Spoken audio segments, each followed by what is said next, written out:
के पुण्यार्चक हैं श्रीमती सुगंधी बाई, श्री विजय कुमार जी, श्रीमती कमलेश, श्री संतोष कुमार, श्रीमती मीना जी, श्री प्रमोद कुमार जैन, श्रीमती श्वेता, श्री नवीन कुमार, श्रीमती कविता जी, शैलेश, सपन, अमन, हर्षित, कुहू, अंशिका, पीहू जैन, श्रीमती सुरेखा, श्री सुभाष कुमार जैन, अंशिका जैन एवं समस्त परिवार बहेरिया वाला, निवासी सागर मध्य प्रदेश एवं नारायणपुर छत्तीसगढ़।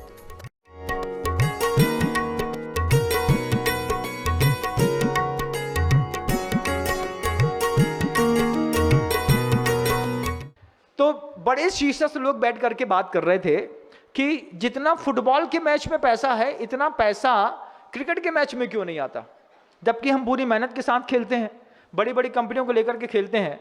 सब लोगों ने खूब डिस्कस किया, रिजल्ट नहीं निकला।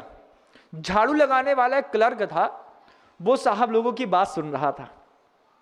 वो झाड़ू लगाने वाला क्लर्क क्या कहता है कि अगर आप मेरा सजेशन माने तो, छोटा है उसका सजेशन बड़े क्यों मानेंगे, अगर आप मेरा सजेशन माने तो 50 ओवर को 20 ओवर में कर दीजिए, फिर देखिए क्रिकेट आसमान छू जाएगा। और उन्होंने, बड़े लोगों ने उसकी उस बात को ऐसा इग्नोर किया, तुम झाड़ू लगाने वाले होकर के हमको समझाते हो। यही स्थिति घर के अंदर होती है बंधुओं। छोटा कोई बात कहता है, बड़ा तुरंत इग्नोर कर देता है, कुछ आता जाता है नहीं, बस बोले जा रहे हो। क्या बोले जा रहे हो? इग्नोर करने से क्या हुआ? इग्नोर करने से आपका विकास रुक गया, आपके परिवार का विकास रुक गया। वो इग्नोर कर दिया उस क्लर्क की बात को। फिर बाद में किसी बड़े ऑफिसर ने सोचा कि एक बार ऐसा ट्राई करके देखते हैं कि अगर T20 का मैच स्टार्ट करें, 50 ओवर को 20 ओवर में करके देखते हैं होता क्या है। और आप, इतिहास आज का गवाह है कि वर्ल्ड का सबसे ज्यादा पैसा इंडियन क्रिकेट बोर्ड्स के पास है, उस क्लर्क की बात सुनने पर कि उसने 50 ओवर के मैच को 20 ओवर में ला दिया, T20 कर दिया, डे मैच कर दिया। अब क्या हुआ? अब पूरी दुनिया का पैसा क्रिकेट बोर्ड में लगने लगा। वही क्रिकेट बोर्ड जो कल सरकार से भीख मांगता था, आज हजारों लाखों करोड़ रुपए दूसरों को देने की सामर्थ्य रखता है बंधुओं। लेकिन आइडिया कहां से आया? छोटे आदमी से। तो फिर आपका जो अहंकार है उसको स्वीकार करने नहीं देता। आप परिवार चला रहे हैं, आपका बच्चा आपको कुछ समझा रहा है, पिताजी ऐसा करने से अच्छा रहेगा, आप क्या समझते हैं? तुमने देखा ही क्या है, तुम जानते ही क्या हो, ऐसा कह करके तुमने अपने बच्चे को डिमोटिवेट किया। पूरा परिवार तहस नहस होने को आया।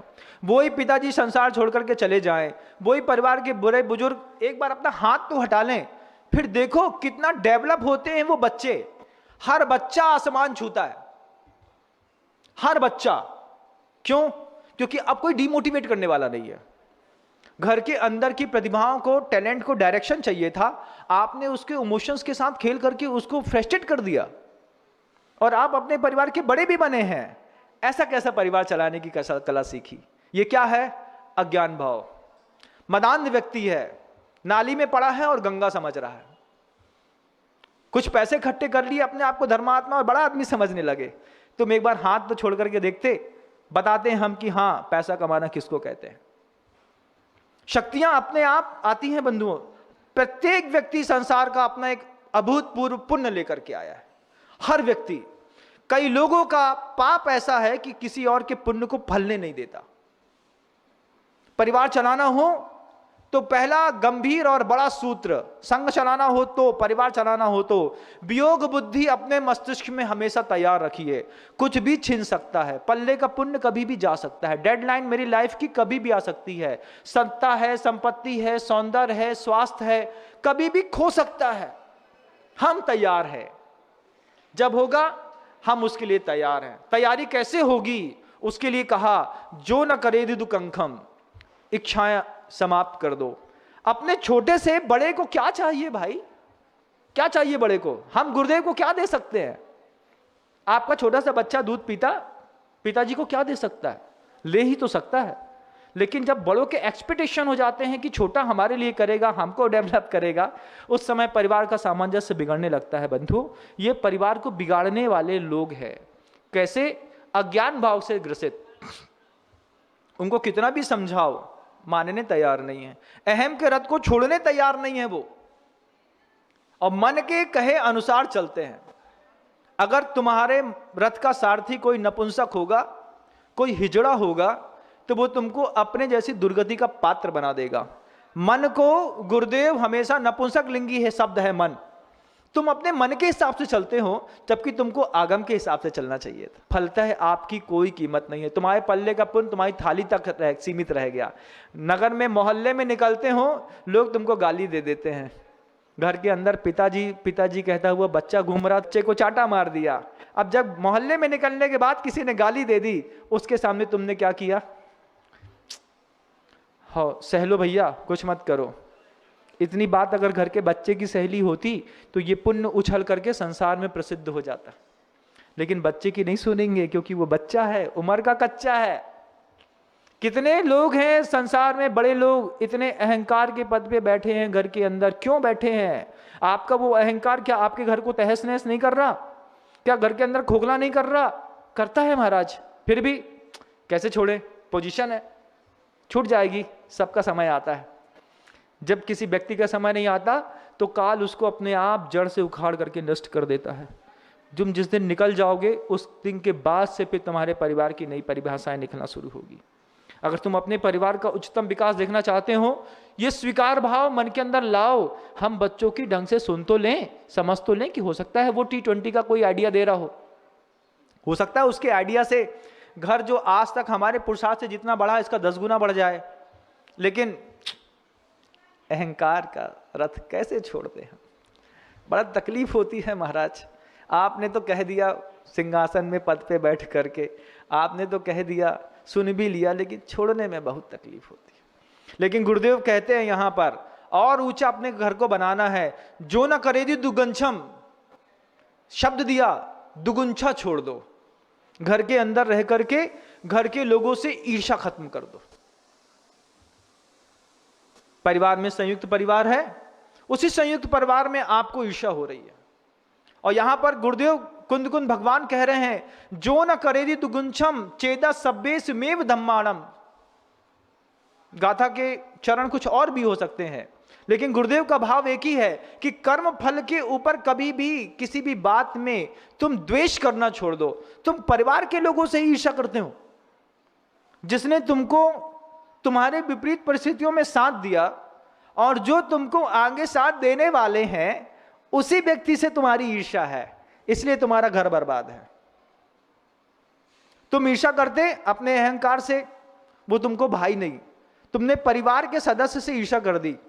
और परिवार के घर के अंदर ही, घर के अंदर महिलाओं के बीच में, पुरुषों के बीच में डिवाइड एंड रूल खेल खेलने लगे।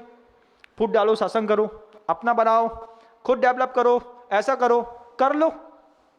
जितने अंगारे एक स्थान से बिखरते चले जाएंगे, उतनी उसकी ऊर्जा और चमक भी खत्म होती चली जाएगी। आचार्य कुंद कुंद भगवान कुंद कुंद के समय सार में कहते हैं, जो न करेदि दुगुंछम चेदा सब्बे से कम फलम सब धम्माणम। शब्द का चरण में भूल रहा हूं बंधु। वो सो निविदगिंछो सम्मा दिट्ठी मुड़े दब्बो, उसका संसार बहुत अच्छा चलता है। घर चलाना हो, संसार छोड़ो मत। संसार छोड़ने वाले तो बहुत पुण्यात्मा होते हैं, उनके पल्ले का पुण्य तो किसी भी तरीके से धक्का मार के उनको संसार से बाहर निकाल देता है। घर चलाना है तो घर के अंदर ईर्ष्या भाव खत्म करो। भाई का भाई के बीच में ईर्ष्या भाव खत्म करो। ये ज्यादा कमाता है, हम कम कमाते हैं, ये कुछ नहीं करता है, भ्रम में मत रहना। एक पुण्यात्मा घर के अंदर से खिसका, पुरुषार्थी का पूरा पुरुषार्थ धरा का धरा रह जाता है। वही दुकान हो सकता है कैसी, वो धन्य कुमार चरित को याद करो कि 7 भाई मेहनत करते थे, जितना नहीं कमा पाते थे जितना धन्य कुमार सोते सोते कमा लेता था। 1000 सोने की मुद्रा दी थी उसके पिता ने कि जा बेटा पहली बार कुछ व्यापार करके आया। 1000 स्वर्ण मुद्राओं से लौट करके जब वो आया तो उसके हाथ में एक टूटी हुई खाट थी। तो घर के भाई लोग हंस रहे थे, देखा व्यापार करने के लिए सोने की मुद्रा देकर के भेजा, क्या लेकर के आया। वो ही खाट घर के अंदर किनारे कोने में रखी और उसके पाए भड़बड़ा करके वो भी वहां पे बहक गए, नीचे गिरने लगे, उसके अंदर से रत्न निकलने लगे। तुम समझते हो तुम्हें बहुत बड़े दिमागदार पुरुषार्थी हो, तो गलत फहमी है तुम्हारी। कोई पुण्यात्मा है घर के अंदर जिसके पुण्य से तुम्हारा पुरुषार्थ फलीभूत हो रहा है, उस पुण्यात्मा की पहचान करना भी सीखो। उसके बारे में भी जानो कि ये पुण्यात्मा है, इसी के चक्कर में घर के अंदर पुण्य बचा हुआ है, उसकी उपेक्षा तुम्हारा पूरा घर बर्बाद कर सकती है।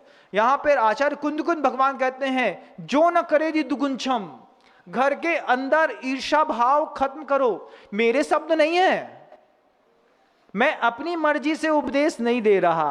आप चाहें तो सम्यक दृष्टि के 8 अंग की रचना कुंद भगवान के समय सार ग्रंथराज में आप खुद देख सकते हैं। शब्दों को वहां पर मिला लीजिएगा बंधु, एक भी शब्द यहां से वहां दिखाई नहीं देगा। संघ चलाना हो, परिवार चलाना हो, खुद को ऊंचा उठना हो, घर में एक साथ ऊपर उठना हो, कलऊ एकता बलम का सूत्र स्वीकार करो। ये सोचो कि इस पंचम काल में अगर हमारे घर की मुट्ठी बंधी रहेगी, चौधरी खानदान की, किसकी, सवाई सिगाई खानदान की, सिंगाई खानदान की, सेठ खानदान की, श्रीमंत सेठ खानदान की, ये मुट्ठियां बंधी रहेंगी तो तुम आसमान छुओगे। इन मुट्ठियों को तोड़ने का पुरुषार्थ घर के अंदर के लोग ही करते हैं।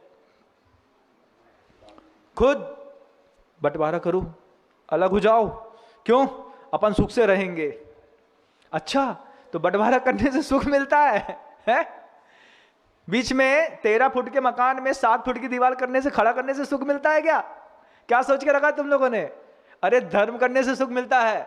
धर्म तो तुम्हारे पल्ले में 2 कौड़ी का नहीं है।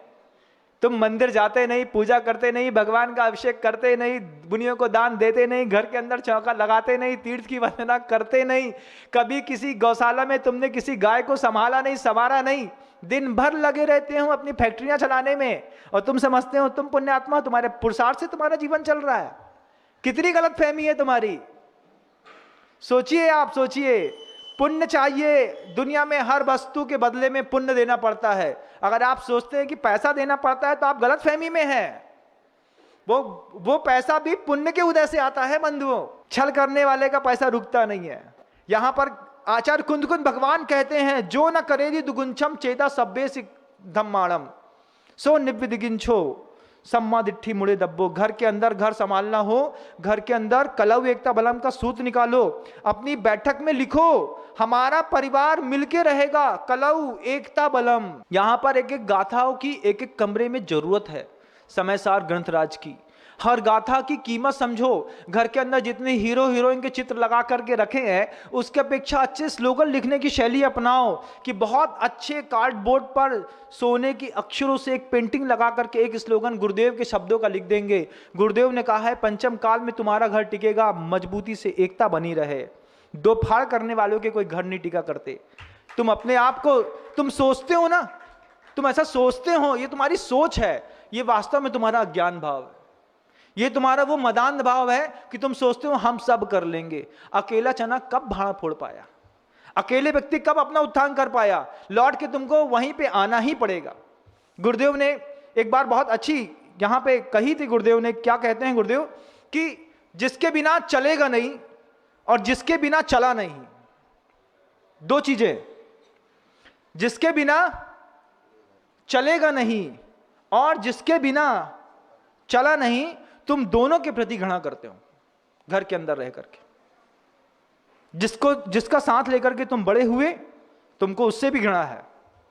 और जिसके बिना तुम्हारा चलेगा नहीं, थर्ड जनरेशन जो आने वाली है, उस जनरेशन के प्रति बड़ों का अगर व्यवहार नहीं सुधरा, वो जनरेशन का तुमको लास्ट टाइम में जब तुम्हारा शरीर काम नहीं कर रहेगा, पानी पिलाएगी?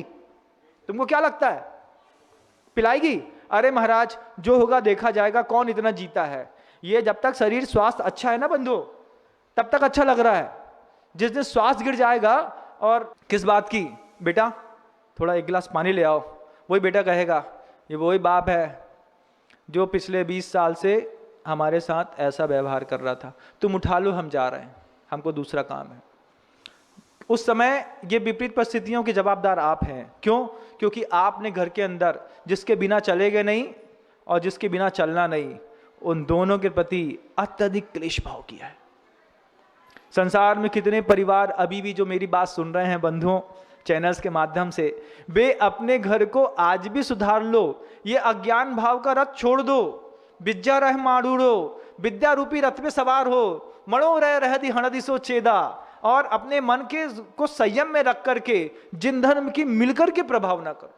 मिलकर के ऐसा पुरुषार्थ करो कि रविवार के दिन अपने पूरे परिवार के लोग एक साथ भगवान पार्श्वनाथ के चरणों में, भगवान महावीर, भगवान आदिनाथ के चरणों में बैठ करके शांति विधान करेंगे। ऐसा कोई संयोजन घर के अंदर बनाओ, ये सामूहिक पुण्य तुम्हारे परिवार को संभाल के रखेगा। क्या लगता है? नहीं रखेगा? यही पुण्य संभाल के रखेगा। जब पिता पुत्र दोनों मिलकर के एक ही हाथ से ओम ह्रीम श्रीम क्लीम एम अरहम बम मम मम मम हम हम सम सम तम तम पम पम की शांति धारा पढ़ेंगे, तब बच्चा उस समय भगवान को भी देखता है और अपने पिता को भी देखता है, और भावनात्मक रूप से अंदर से सुधरता है कि मेरे पिता को धर्म के प्रति इतनी श्रद्धा है, इतनी आस्था है, मुझे इनकी देखरेख करनी है। ये विधान करना, पूजन करना, अभिषेक करना, मुनियों को दान देना, चौके लगाना, तीर्थक्षेत्र की वंदना करना, ये सिर्फ संसार से मुक्ति पाने का साधन नहीं है, आपका परिवार संभालने का भी साधन है बंधुओं। इससे परिवार में सामंजस्य भी बहुत अच्छा लगता है। नियम ले लो, घर के अंदर अच्छी बड़ी बड़ी गाड़ियां हैं, जैगवार मर्सिडीज खड़ी हुई हैं, तो क्या करना? हाँ महाराज, हम लोगों ने नियम ले लिया है। क्या नियम ले लिया है?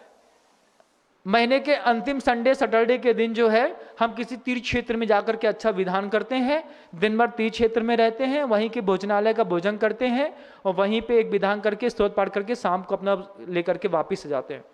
एक दिन की छुट्टी में लोगों को फ्रस्ट्रेशन रहता है, अरे आज संडे है, अब क्या करेंगे? चलो 12 बजे सो के उठते हैं, फिर क्या करेंगे? अब खाएंगे पिएंगे, फिर क्या करेंगे? घर के अंदर शाम को होटलिंग करेंगे। फिक्स हो गया है, घर के अंदर शाम को संडे को खाना नहीं बनता। मेहमान आ जाए तो उससे बोलते भैया हम तो होटल का खाते हैं संडे के दिन। क्या छुट्टी मैनेज नहीं होती महाराज? आपसे आज की डेट में संडे की एक छुट्टी मैनेज नहीं होती। जब 60 इयर्स के बाद, 60 साल की उम्र होने के बाद, जब आपको लाइफ टाइम छुट्टी मिल जाएगी, उसके बाद जब आपके दिमाग में पैरालाइज्ड हो जाएगा, जब आपको ब्रेन हेमरेज हो जाएगा, जब आप किसी व्हील चेयर पे बैठ जाएंगे, उस समय की कोई तैयारी है कि नहीं?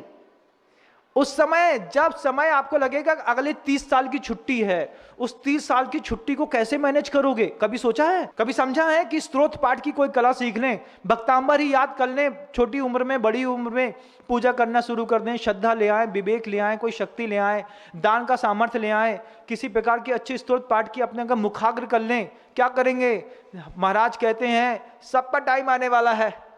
कल तुम्हारे शरीर का जब बिरा फालतू का टाइम आएगा और 30 साल की छुट्टी में तुम चले जाओगे, बिस्तर में पड़े रहोगे, उस समय चेतना क्या करेगी? उस समय चेतना को सिखाना पड़ेगा।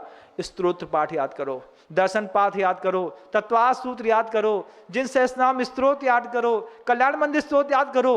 अरे महाराज, ये बड़ी बड़ी बातें हैं, सब कहने की है, कहने की बातें नहीं है बंधुओं, ये अनुभव की बातें हैं। विपरीत परिस्थितियों में जब घर बिगड़ता है तो महाराज सामने हाथ जोड़ के खड़े हो जाते हैं लोग, महाराज कोई मंत्र बताइए जिससे हमारे बच्चे का उद्धार हो। हम उन्हीं से कहना चाहते हैं जो गुरुओं के सामने आकर के कोई रिद्धिधारी मंत्र चाहते हैं, वो स्तोत्र पाठ करने की कला घर के अंदर शुरुआत करें। घर के अंदर एक दीपक जला लें, शाम को सबको बैठा लें, चलो अपन सब मिलकर के भक्तामृत स्तोत्र का पाठ करते हैं। अपन साधु आया है, सारे काम छोड़ करके पहले आहार दान दे दो, उसकी सेवा कर दो, भैया बत्ती कर दो, इससे तुम्हारा पुण्य बढ़ेगा। सुधी सुधार पढ़ो सदा, जो पावो भवकुल, इन्हीं भावों के साथ अहिंसा परमो धर्म की।